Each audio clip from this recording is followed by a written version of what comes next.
예, 우리 몇 쪽입니까? 72쪽이죠. 72쪽.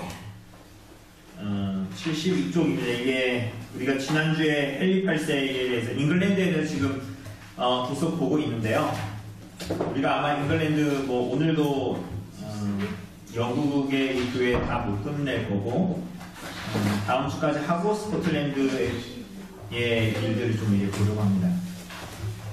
72쪽, 요게 페이지가 여긴 안 나와 있죠. 73쪽. 위에 큰 제목은 뭐 잉글랜드 교회는 잉글랜드가 알아서 하겠소. 그리고 대체 뭘 믿고 그랬을까? 뭐 요겁니다.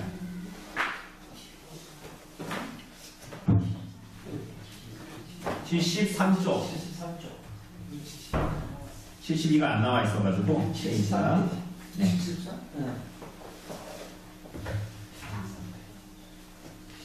영국의 종교개혁은 뭐 때문에 일어났다고 했습니까? 헨리 8세가 막 바른 성경으로 돌아가자 이게 주제였습니까? 그게 아니라는 것만 해도 여러분 참 많이 알고 있는 겁니다. 뭡니까?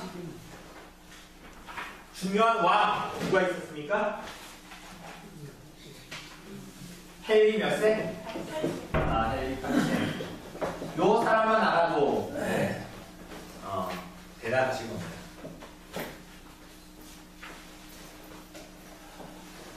그 다음에 왕이 된 사람이 누구라고 했습니까? 에드워드 6세.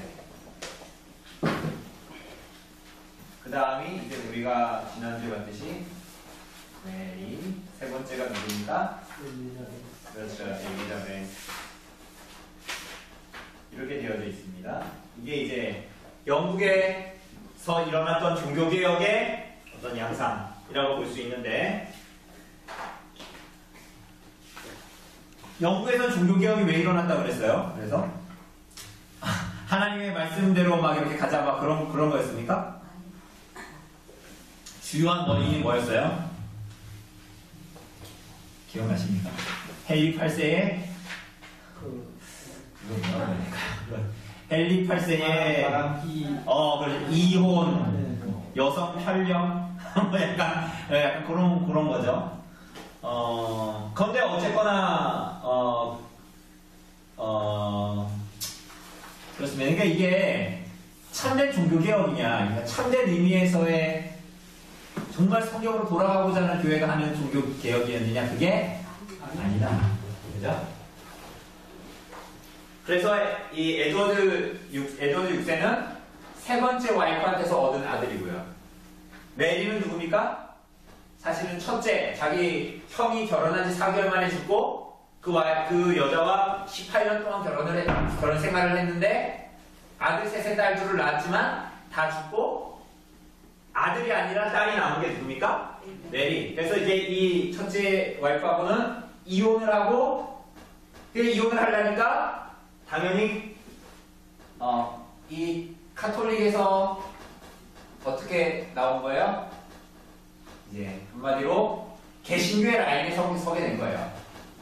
그죠? 원래 이전까지는 다 뭐였습니까? 카톨릭이었죠. 네. 그리고 엘리자베스는 몇째? 그렇죠. 두 번째. 엠블린이라는 궁녀와 결혼을 해서 근데 이 여자는 어떻게 됐다고 그랬어요? 처형됐다고 그랬죠, 엄마는. 엄마는 한 3년 그 안에 처형됐습니다. 결혼하고. 그리고 이제 이 세 번째 와이프는 어떻게 됐다고 그랬습니까? 애 낳다가 사중열로 죽었어요. 죽고. 그렇지만 이 에드워드 6세는 남아있었던 거죠. 그러니까 하나님의 섭리가 참 오묘합니다. 그죠? 독일이나 이런 데에서는 루터로 이제 시작되는 종교개혁이 정말 성경에서 얘기하고 있는 구원이 뭐냐. 그죠? 그리고 이어지면 칼빈으로 이어지면, 그래서 우리의 인생의 목적이 뭐냐. 뭐 이렇게 근원적인 질문으로 흘러갔다면, 아래서부터 올라갔다면, 이제 뭐예요? 어떻게 되는 거예요? 이제 헨리 8세는 위에서부터 사실은 그 동기는 굉장히 좀 불순하고, 그런 종교를 시작했지만 이러한 종교개혁이 어쨌거나 이어지니까 종교개혁자들이 이 왕을 앞에다 두고 어떻게 하는 거예요? 이제 뒤에서 헨리 8세가 이런 식으로 딱 몰아가니까 요 개신교의 이 개혁자들은 이 헨리 8세 뒤에서 뭘 했을까요? 열심히 종교개혁적인 성향으로 교회가 이루어지도록 했겠죠. 왕의 힘을 더 입어서. 그죠? 우리가 봤듯이 에드워드 6세가 어떻게 했다는 거예요? 계속적으로 이것을 이어갈 수 있었다. 오히려 더 잘 이어갈 수 있었죠. 왜? 에드워드 6세는 너무 어렵기 때문에 뭐 했어요? 한번 쉽게 얘기하면 섭정적처럼 하게 된 거예요. 그래서 종교개혁을 더 눈치 안 보고 헨리 8세 때보다 엄밀한 의미에서의 개혁을 추진할 수 있었던 거죠. 그런데 우리가 이제 오늘 이것도 볼 거거든요. 이 두 군데를 볼 건데 아마도 이거 다음 시간에 아마 하게 될 건데 메리 때 어떻게 됐을까요? 우리 지난주에도 봤듯이 메리의 엄마는 뭐였을까요? 개신교 신자였을까요? 카톨릭 신자였을까요? 카톨릭 신자였죠. 그러니까 이혼당하고 나서 이 딸하고 이 엄마는 한마디로 가둬서 지내는 거지. 그러면 이 메리는 무슨 생각을 했을까요? 우리가 이렇게 지내는 것은 저 나쁜 누구 때문이다? 아빠 때문이다.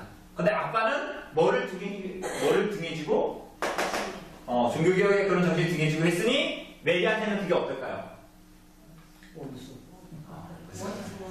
그러니까 어떻게 하는 거예요? 이때로 이제 이 전으로 어떻게 하는 거예요? 이 여자가 왕권을 잡으면 되돌아가는 거죠. 되돌아가는 게 어렸을까요? 쉬웠을까요? 쉬웠죠. 왜 쉬웠을까요? 이미 이런 분들이 잘 있었으니까 돌아가는 건 오히려 이거 좀 나한테 익숙한 곳이네. 다시 이제 그런데 이 메리를 뭐라고 부르냐면요, 블러디 메리라고 부릅니다. 왜 그럴까요? 왜 그럴까요? 피해 메리. 이때 종교개혁 때 이제 있었던 그 개혁자들 이런 사람들을 막 피해 메리라고 해요. 300명의 종교개혁자들, 300명의 종교개혁자들을 이제 여러 가지 방법으로 죽이기 시작합니다. 그런데 메리가 오래 있지 못하고 죽습니다. 또 이게 또 이 역사가 하나님의 손에 있는 거예요. 히스토리예요, 히스토리. 그리고 나중에 이제 누가요? 엘리자베스. 엠블린과의 이 불륜을 통해서, 어떻게 보면 불륜을 통해서 낳은 딸인 엘리자베스. 우리가 잘 알고 있는 엘리자베스. 잘 알지는 모르지만 이름은 유명한 엘리자베스가 이제 나타나게 됩니다. 자, 그래서 우리가 신화학습 한번 보죠. 그 그림 있는 거 있죠? 교황 저리가 뭐 이렇게 되어 있는 거. 아까 72쪽. 네. 잉글랜드 교회는 잉글랜드가 알아서 하겠소. 여기. 그죠? 찾으셨습니까? 네네네. 예, 제가 여기 한번 읽어볼게요. 잉글랜드 교회는 잉글랜드가 알아서 하겠소. 헨리 8세가 교황과의 관계를 단절하면서 결행했던 정책은 바로 상소 금지법이었습니다. 당시에는 로마 교황이 전 세계 교회의 수장이었고, 베드로와 같은, 그죠? 교회의 어떤 수장, 그런 게 누구예요? 교황이란 말이에요. 그래서 로마 교황이 그것을 그 베드로의 어떤 그런 것들을 이어받는 로마 교황이 전 세계 교회의 수장이었단 말이에요. 이었고, 중요한 분쟁이 있으면 이 교황에게 상소를 했습니다. 그런데 헨리 8세는 잉글랜드 교회의 문제를 로마 교황에게 상소하지 말고 잉글랜드 내에서 해결하도록 룰을, 법칙을 바꿔버렸습니다. 이것은 실질적으로 교황의 권위를 부정해버린 강력한 한방이었습니다. 교황 제도를 향한 헨리 8세의 첫 번째 포문이기도 합니다. 여기에는 잉글랜드 교회의 머리는 잉글랜드 교회에 있다. 우리 일은 우리가 알아서 한다는 사상이 바탕에 깔려 있습니다. 여러분, 이게 말이 쉽지, 우리 지금 글로 읽으니까 말이 쉬운 거지 사실은 이렇게 하는 게 쉽지 않은 일이죠. 그죠? 전 세계 나라의 모든 카톨릭 교회들이 있고, 그 카톨릭 교회의 이 교리적인 체제 자체가 이 피라미드 형식이란 말이에요. 그래서 가장 위에는 누가 있는 거예요? 교황이 있는 거예요. 그래서 지금도 교황은 모설이 있는 거죠. 교황의 모설이 뭐냐면, 교황이 이 본문을 이렇게 해석하면 거기에 이의를 달 수 있다 없다. 교황의 이 성경 해석은 무효하다는 겁니다. 말이 될까요? 지금은 더 했겠죠, 지금보다. 그런데 이제 헨리 8세가 결국은 이렇게 한 것은 잉글랜드 교회의 머리는 잉글랜드 교회의 머리 잉글랜드에 있다. 우리는 아서 교황은 신경 꺼라. 이렇게 된 겁니다. 유럽에서 이런 나라는 유일무이한 나라였겠죠. 그죠?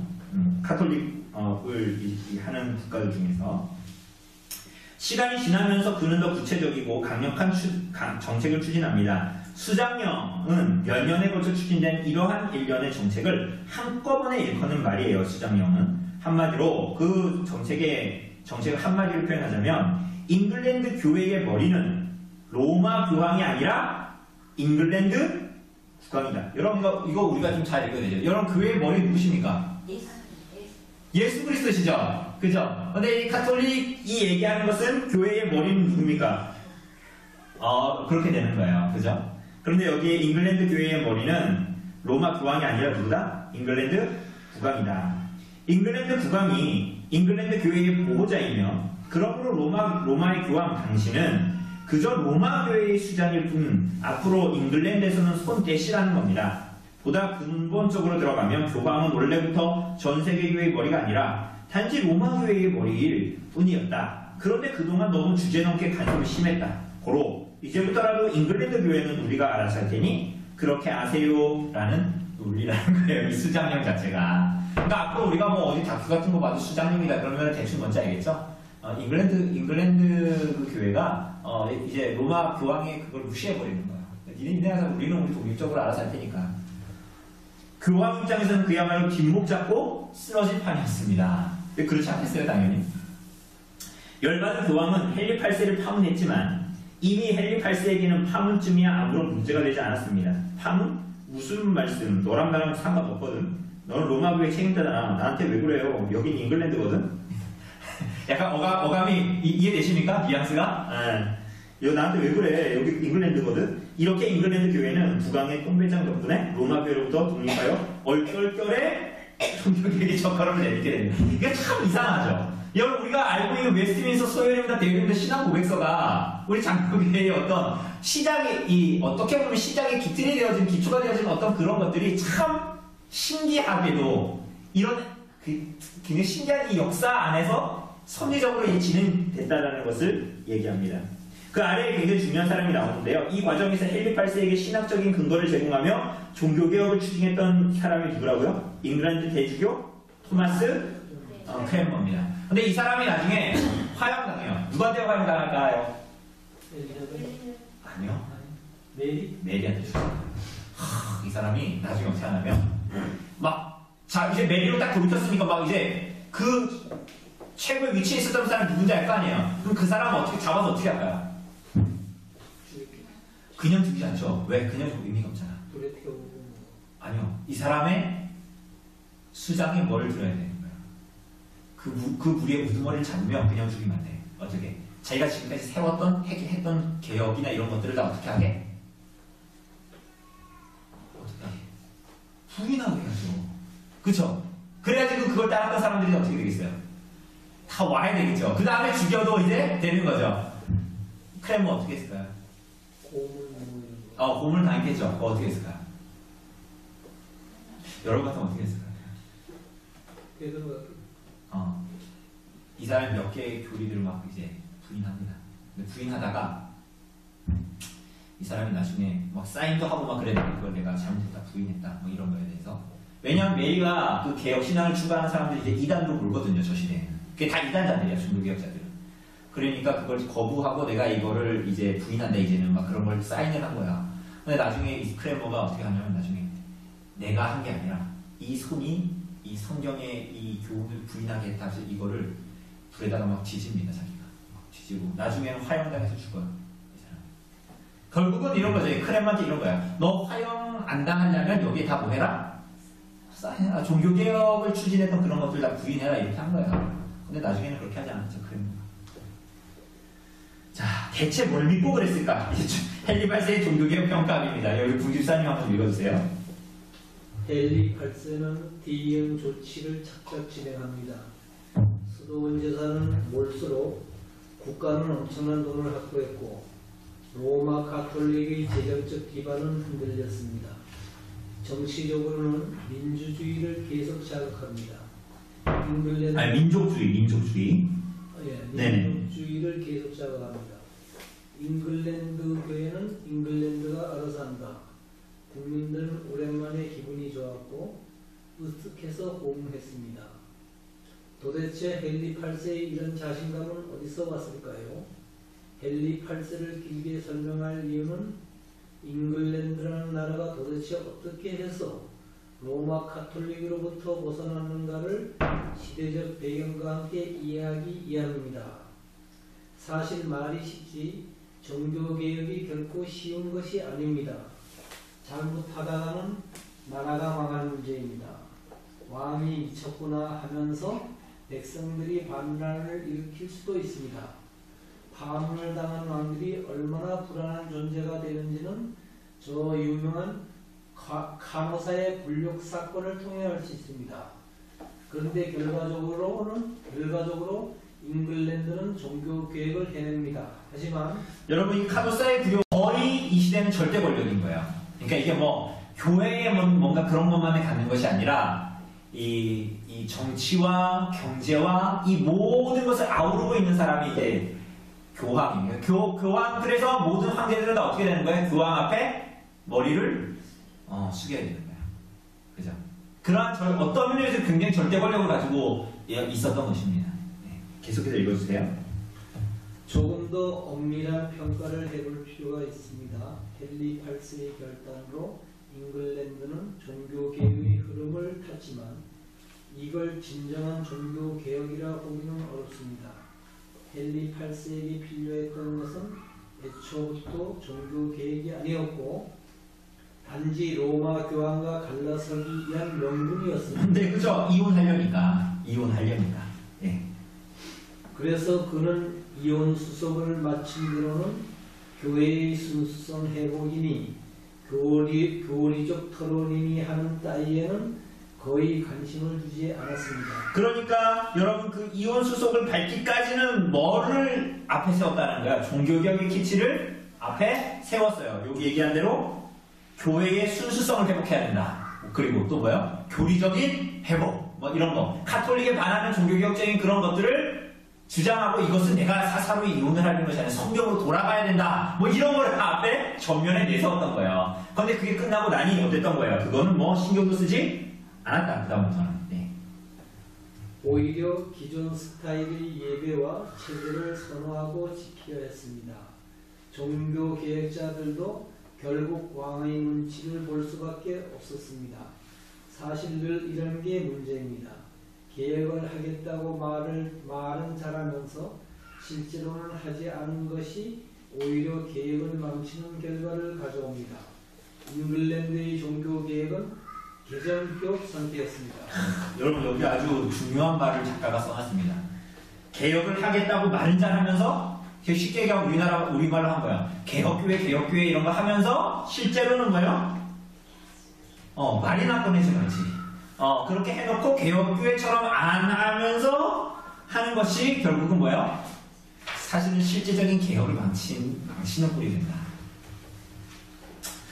네, 한번 넘어가 봅시다. 종교개혁이 순조로웠던 에드워드 6세의 시절. 네, 우리 조집사님 한번 읽어주실래요? 헨리 8세가 죽고 왕위는 아들 에드워드 6세에게 넘어갑니다.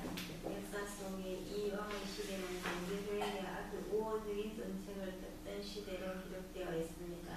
종교개혁의 관점에서 보면 그 시대는 종교개혁자들이 비교적 마음껏 활동할 수 있었던 참 좋은 시절이었습니다. 다만 그 기간이 너무 짧았습니다. 에드워드 6세는 왕이 되고 나서 보다 5년쯤 살다가 죽거든요. 네, 한 4, 5년 살다가 죽거든요. 네. 에드워드 6세는 어려서 왕이 되었기 때문에 왕을 비리하여 통치하는 섭정의 분할이 켜졌습니다. 종교개혁이 우호적이었던 섭정은 본격적으로 종교개혁을 지원했고 이제 분위기는 건물살을 했습니다. 기존의 헨리 8세 아래에서 토마스 크레머의 지지부진한 개혁에 따름을 느꼈던 종교개혁자들은 이미 어떤 기분이었을까요? 너무너무 신이 났습니다.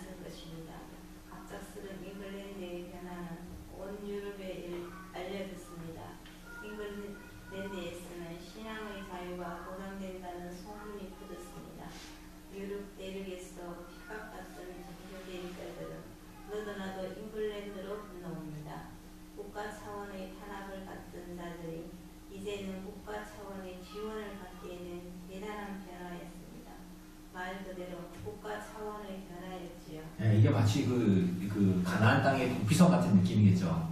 여기 가면은 어떻게 된다? 죽지 않고 살 수 있고, 와, 이 종교개혁의 이 신앙이 표출되어지는 그 실행되어지는 곳에 있다는 게 와, 천국 같다. 뭐 이런 걸 이제 느끼게 되는 겁니다. 에드워드 6세가 그 4, 5년 살다가 죽는데 이 왕이 올라와서 해결해보러 죽어요. 일찍 죽죠. 그러니까 이 사람이 만약에 더 살았으면 진짜 어떤 이제 역사, 그런 일은 뭐 역사가 반복되는 일은 결국은 전혀 없지만, 어떤 개혁이 또 벌어졌을까, 그것도 참, 하여튼, 이후에 보면 또 하나님의 섭리가 어떻게 진행되는지 우리는 알게 됩니다. 이건 허집사님 이어서 읽어주세요. 어린 왕을 대신한 석정은 왕의 이름으로 대륙의 종교개혁자들을 공식 수령합니다. 리들리, 후퍼, 클레모 등의 종교개혁자들이 이 시기에 활동하였고 당시 가속화되던 개신교 탄압으로 고통받던 개신교들이 잉글랜드에 대거 이주해 온 일이 벌어집니다. 범위 근리 부석 등의 개혁 종교자들이 이때 잉글랜드로 건너와서 대학에서 교수로 활동가로 많이 활약을 합니다. 그들이 활동으로 로마 카톨릭 스타일의 예전에 단순화되었고 사제들이 착용하던 의복을 간편한 것으로 바꿨습니다. 왜 이게 대륙의 종교개혁자들이 너무 많다고 그랬잖아요. 그죠? 그래서 우리가 저 몇 페이지에 있죠? 지도를 보면 지도가 어디 있었나요?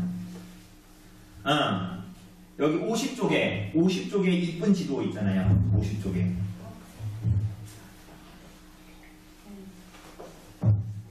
50쪽에 지도 있죠, 지도. 이쁜 지도. 있습니까? 네, 있죠? 네. 그래서 여기 빨간색에 있는 사람 있잖아요. 김밥 모자 같은 쓴 사람. 이 사람이 붙어죠? 이 사람이 붙습니다. 그리고 그 아래에 털 길게 달린 사람 있죠? 이렇게 눈 작고 갈빙입니다. 갈빙. 예. 그리고 거기 위에 보면은 사람 있죠? 간척지에서 이렇게 추운 동네로 넘어간 사람. 이 사람이 존 낙스입니다. 그런데 이제 대륙의 종교개혁자들이라면 뭐냐? 지금 여기 주황색 보이시죠? 주황색 나라. 여기가 어디입니까? 여기가 영국이에요. 여기가 잉글랜드입니다. 이해되시죠? 그러니까 여기로 사람들이 에드워드 6세 때에 넘어갔다. 어디에? 대륙에 있던 종교개혁자들. 대륙에 있던 종교개혁자들은 누굽니까? 이게 요 대륙이에요. 요 바다를 건너 영국 안쪽에 있었던 여기 칼빈이나 루터 이쪽에 있는 이게 대륙이란 말이에요. 이해되시죠? 바다 건너잖아요. 바다 건너. 그러니까 이쪽이 대륙이라고요. 대륙에서 이제 잉글랜드에서 에드워드 6세로 종교개혁적인 그런 것들이 이제 일어난다 라는 걸 하니까 요새 핍박받던 사람들이 다 어떻게 된다? 영국으로, 잉글랜드로 가게 되었다. 그 얘기를 하는 겁니다. 그래서 이거 대륙의 종교개혁자들이라고 부르는 거예요. 대륙이라고 얘기하면 프랑스, 독일 뭐 이런 쪽. 그리고 이제 그걸 영국의 입장에서 보면 영국은 섬나라이기 때문에 영국 입장에서 보면 거기 대륙이죠. 유럽 대륙. 그죠? 네. 계속 읽어주세요. 다시 돌아와서 74쪽으로 돌아와서 75쪽으로. 결정적으로 이때 사제들에 대한 인식이 틀이 바뀌게 됩니다. 그들을 거룩한 존재로 규정해서 결혼도 하지 못하던 것을 바뀌어 이제는 사제들도 혼인을 할 수 있게 되었습니다. 이 사실은 무척 중요한데요. 아직 사제들을 완전히 없애는 단계까지는 아니었지만 그들을 바라보고 인식하는 관점에 변화가 생겨났다는 겁니다. 이전까지는 사제들은 어떤 사람이었습니까? 사제. 대단한 사람인데 어떤 면에서 대단한 사람이었어요? 사제들은 뭐 하는 사람이었어요? 그게 초반에 얘기했죠.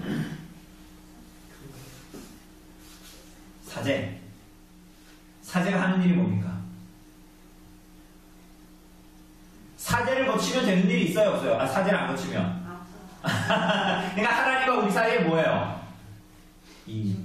중보자 같은 역할을 하는 거예요. 그러니까 쉽게 얘기하면 뭐라 그랬어요, 우리 그때? 영내, 무당 같은 그런 느낌이라니까. 그러니까 사제를 거치지 않으면 하나님께 나아갈 수 없는. 그죠? 그런데 인식의 틀이 바뀌었어요. 그래가지고 이 사람들은 거룩한 사람들이니까 결혼도 이제 안 하고 막 그랬단 말이에요. 그러니까 뭐 어떻게 됐대요? 우리와 똑같은 사람이구나. 예, 계속 읽어주세요.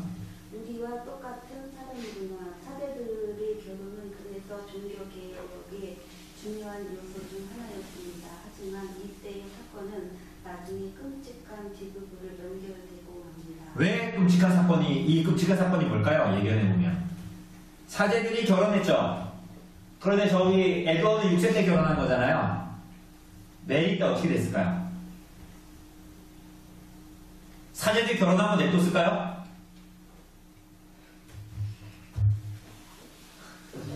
메리가 어떻게 했을 것 같아요? 되돌아가는 거랑 가정이니까 딱 그만뒀겠죠. 네, 다 결혼을 했는데 애도 낳고 막 그랬을 거 아닙니까? 이제 가정을 다 이제 다 파산시켜버리는 거예요. 억지로 그냥 갈라지는 가정이 어떻게 되는 거야? 이게 뭐 한명을 결혼한 게 아닐 거 아니에요, 사제들이. 근데 이제 그런 일들이 벌어지게 되는 거예요. 애들은 어떻게 됐을까?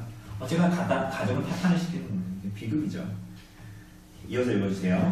이런 선구자들의 활동과 희생 속에서 토마스 클레모 대주교도 점차 개혁파의 입장을 많이 받아들이고 신행합니다. 그래서 이 시기에는 칼뱅의 신학적 입장이 꽤 많이 반영된 여러 가지 개혁 작업을 이루어지고 예배나 각종 교회 제도 등에 있어서도 의료 대륙의 수준에 버금갈 정도로 급속도로 개혁이 이루어졌습니다.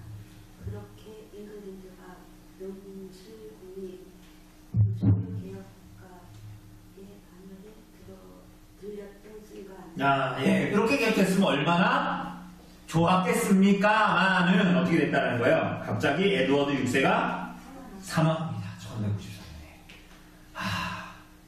그 바람에 신나게 달리던 종교개혁은 덜컥하고 급브레이크가 걸리고 맙니다. 에드워드 6세의 뒤를 이어 저 유명한 그 피표시가 있죠, 빨간색으로. 뭐예요? 블러디 메리. 피의 메리입니다. 이 사람들이 유명해요. 피의 메리로 유명한 사람이에요. 피의 메리. 그리고 위에서는 아까 얘기하지 않았는데 이제 사제들의 결혼 보면 주교는 사제들이 결혼을 안 하잖아요. 그죠? 신부들이 결혼 안 하는 것처럼 안 하잖아요. 근데 여기 뭐라 그래요? 정부를 두는 이는 공공연한 정부가 뭡니까? 정부. 첩이. 그렇죠. 그런 거죠. 근데 사실 이거 정신불도 없는데 그러니까 실제의 사실혼이 아닌 사실혼이 아니죠 이게. 그러니까 한마디로 하여튼 자기 첩이라고 할 수 있나요 그거를? 어쨌거나 결혼하지 않은 여자를 두고 사는 거예요. 아이도 있었을까요 없었을까요? 그렇죠. 교황들 중에 아이들이 있었던 교황들이 있어요. 나중에 보면 그런 교황들 막 나타나고 그럽니다. 네. 그런데 이제 에드워드 6세가 이제 죽게 됩니다. 자, 엄청난 변수. 블러드 메리의 등장. 여러분 우리 시간이 많이 갔지만 요 한 페이지만 더 읽고 끝내죠. 그죠? 네. 제가 한번 읽어볼게요. 엄청난 변수 블러디 메리의 등장. 요거 보이십니까 여기? 네. 요거 뼈가 계시죠? 여기? 네, 여자 그림 딱 그려져 있잖아요. 이 여자가 블러디 메리라고 지금 그려진 거예요. 네. 엄청난 변수 블러디 메리의 등장. 엄청난 변수죠 지금. 네, 한번 읽어볼게요. 왕이 자식 없이 허무하게 일찍 죽고 보니 잉글랜드 왕실 계보가 꼬입니다. 당연히 에드워드 6세가 어리니까 아이가 없었을 거 아니에요. 그죠? 여차해서 누가 권력을 잡느냐의 문제로 내전 비슷한 상황까지 거친 뒤 결국엔 오래전부터 아득바득 이를 갈며 준비하던 쪽이 승리합니다. 복수심에 불타는 메리가 여왕이 된 겁니다. 메리의 심리 상태를 추측해 봅시다. 정말 비운의 여성입니다. 엄연히 공주님이신데 어렸을 때부터 아빠의 사랑도 받지 못하고 심지어 인생의 상당 시간을 버려진 엄마와 함께 반감금 상태로 보내야 했습니다. 우리 식으로 표현하면 가슴에 한이 서렸겠죠. 게다가 아빠가 엄마를 버린 이유가 뭐였죠? 메리 입장에서 아빠를 보면 정말 황당합니다. 어떤 젊은 여자는 바람이 나서 엄마를 버리더니 그걸 합리화하려고 온 나라의 종교까지 바뀌어버린 그야말로 심각한 이단입니다. 더구나 카톨릭 신자로서 쫓겨난 엄마가 날마다 울면서 딸아 너는 반드시 로마 카톨릭을 지켜야 한다. 이렇게 정신교육을 제대로 시켰을 것임은 충분히 짐작할 수 있는 일입니다. 왜냐하면 어머니가 카톨릭이었거든요. 그죠? 메리는 즉위하자마자 잉글랜드의 국교를 다시 로마 카톨릭으로 바꿉니다. 참 재밌는 일이 이제 뭐 한 나라 안에 벌어지고 있는 거예요. 종교개혁이 좀 되나 싶다가 다시 확 꺾인 겁니다. 그래, 바로잡을 것은 바로 잡아야지. 미안하지만 우리 아빠가 잠깐 정신이 나갔었다. 다들 거기에 놀아나느라 수고들 많았는데 이제 정신 차리고 전통교회로 돌아가는 거야. 불만 없지? 그리고 쫓겨났던 주교들을 불러드립니다. 이어서 소위 2단 당속령을 통과시킵니다. 여기서 말하는 2단은 누구겠습니까? 네, 종교개혁자들입니다. 2단 단속령은 화끈했습니다. 해안은 봉쇄되었고, 섬나라니까 영국이. 해안이 봉쇄되고, 국내에서 활동하던 종교개혁자들을 색출하여 잡아들이기 시작합니다. 죄목쯤이야 붙이기 나름이었습니다. 특히 구분하기 편했던 건 앞에서 이야기했던 뭐예요? 사제들의 결혼이었어요. 에드워드 6세 시절에 종교개혁이 탄력을 받던 시절에는 성직자의 결혼을 허용했습니다. 그들도 일반인들과 다를 바 없는 평범한 사람들이라는 뜻에서였습니다. 그래서 그때 수천 명의 사제가 공개적으로 결혼을 했습니다. 몇 명이라고요? 수천 명의 성직자들이 결혼했습니다. 그런데 이제는 그들 모두를 타락한 성직자라고 하면서 한꺼번에 면제시켜버리고 강제로 이혼시킵니다. 수천 가정이 하루아침에 여러분 이게 지금 말이 그냥 이렇게 써져 있으니까 쉽게 읽지만 수천 가정이 파괴된다는 게 이게 지금 말이 됩니까? 얼마나 뿐만 아니라 대략 300명 가까운 사람들을 화형에 처합니다. 이러한 극단적인 처방은 종교개혁의 기세를 한방에 꺾어버리려는 의도였습니다. 에드워드 6세 시절에 잉글랜드가 종교개혁에 우호적이라는 말을 듣고 건너갔던 수많은 신자들은 박해를 피해 다시 대륙으로 도망치는 긴급한 상황이 연출되었습니다. 빠져나가지 못하고 남아있던 사람들은 잡혀서 끔찍한 고문을 받은 뒤 화형을 당합니다. 헨리 8세 때부터 에드워드 6세 시절까지 종교개혁의 흐름을 주도했던 누구야? 토마스 크랜머도 이때 화형을 면치 못하는 거예요. 이때는 한 65세? 그 정도 됐어요, 크랜머가. 그런 피바람을 일으킨 탓에 메리 튜더, 원래 이 사람 메리 튜더인데, 이 메리 여왕의 이름이, 메리 튜더의 별명이 뭐라고요? 피의 메리예요. 사람 별명칭은 참 끔찍합니다. 이런 불명예스러운 이 별명이 영원히 역사 속에 남을 정도로 역사를 거꾸로 돌리는 결정을 메리 여왕이 했던 겁니다. 여기가 튜더 왕가예요. 이 왕가, 이 영국의 헨리 8세의 왕가들이 튜더 왕가거든요. 튜더 왕가. 그러니까 메리 튜더죠, 당연히.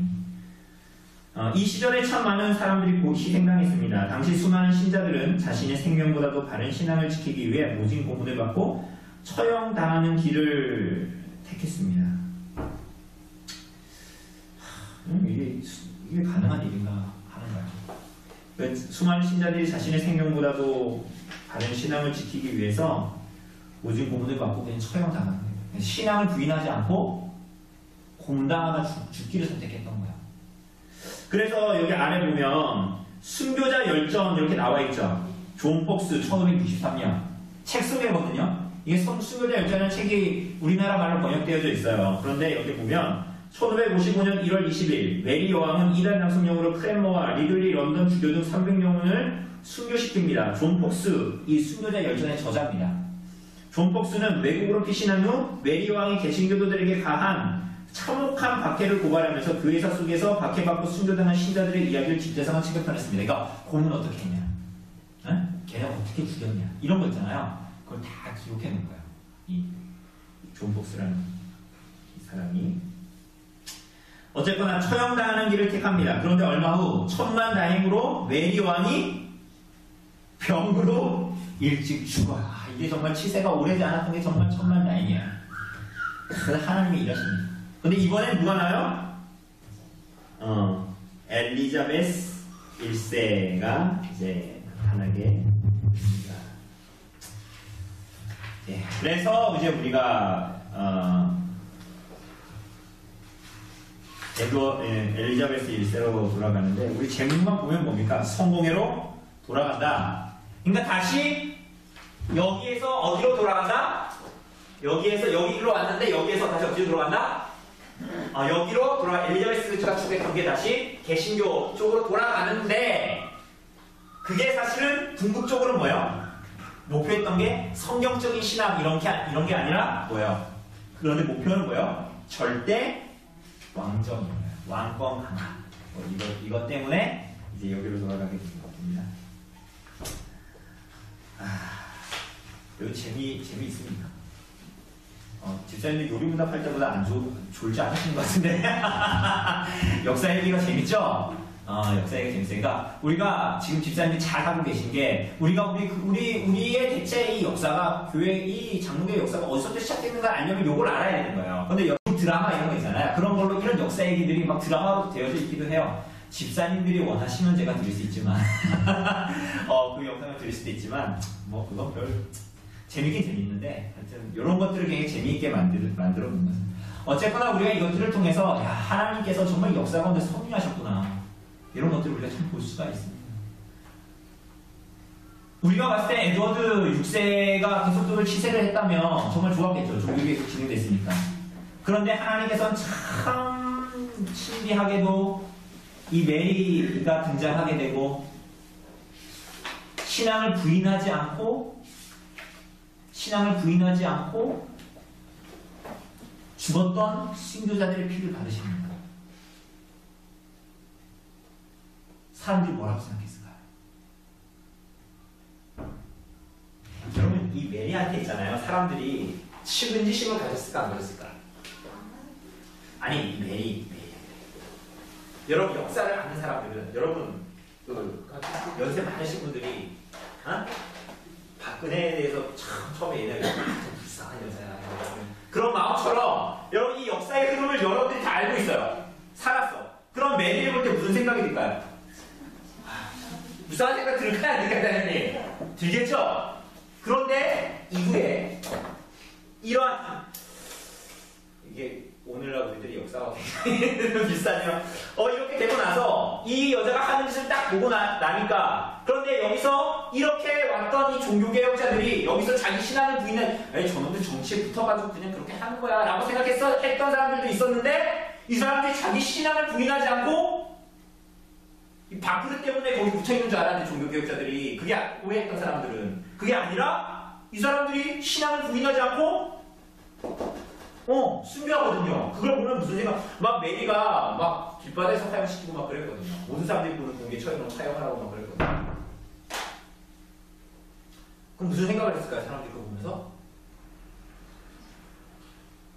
참된 신앙에 대해서 저 사람들이 정치 때문에 그랬던 게 아니라 권력 때문에 아니라 밥 빌어먹으려고 그렇게 하는 게 아니라 정말 성경으로 돌아가는 신앙, 자신의 신앙을 포기하지 않는구나라는 것을 목도하게 되는 거죠. 반대로 이 여자에 대해서는 뭐라고 생각했을까요? 그렇게 생각했던 거예요. 여러분들이 생각해보면 딱 그렇게 생각했던 거예요. 참 이런 일들이 벌어지네요. 다음 주에 잉글랜드 끝낼게요. 다음 주에 잉글랜드를 끝내고 스코틀랜드 이제 넘어가야 돼요. 넘어가는 것도 아주 재밌습니다. 우리가 한번 보고 우리가 먼 나라지만 어떻게 보면 참 먼 나라 한 번도 가보지도 않은 나라 TV에서도 많이 나한테 관심을 안 갖고 있는 나라였지만 우리 나중에 한번 요거 관련된 영상 보면 재밌겠죠. 요거 알고 있으면 나중에 우리가 뭐 겨울이나 이때 우리가 또 같이 모여서 뭐 볼 기회가 있으면 이런 내용을 보면 굉장히 새록새록 기억이 나겠죠. 그렇습니다. 혹시 요까지 했는데 혹시 질문 있으시면 좀 나누도록 하겠습니다. 네, 다음 주에는 우리가 이어서 엘리자베스 보도록 하겠습니다. 엘리자베스 1세. 집사님들 확실히 이 종교개혁 요거 하니까 안 주무시네요. 재미가 있으셔서. 네. 혹시 질문 있으십니까? 오늘 오전에 설교도 그렇고요. 요 본문도 괜찮고요. 질문 있으십니까?